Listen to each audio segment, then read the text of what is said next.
Y bueno, llegamos ya a la última participante de esta noche, que cantará su primera canción.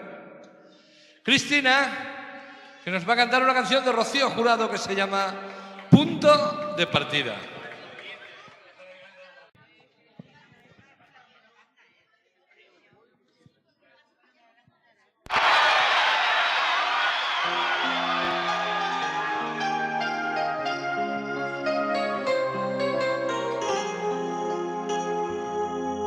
Yo te busco en el mundo que me ahoga, que me abraza, que me olvida, en la brisa de la gente, a la vuelta de la esquina.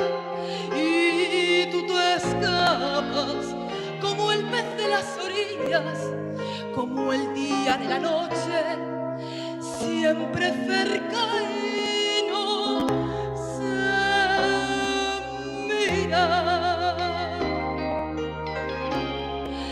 nunca se mira.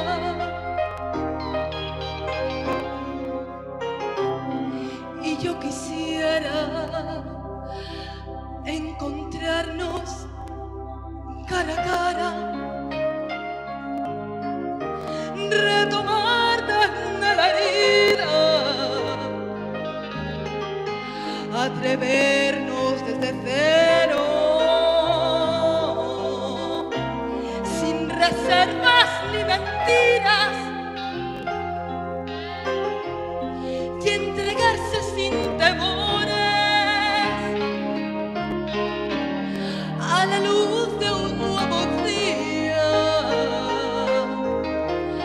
siempre en busca de ilusiones, por la huella de la vida. Y me enfrento por las noches a una cama muy vacía, que la lleno con historias, aventuras y malicias. Luego viene tu recuerdo y su canción de despedida, y me encuentro noche a noche en el punto de partida.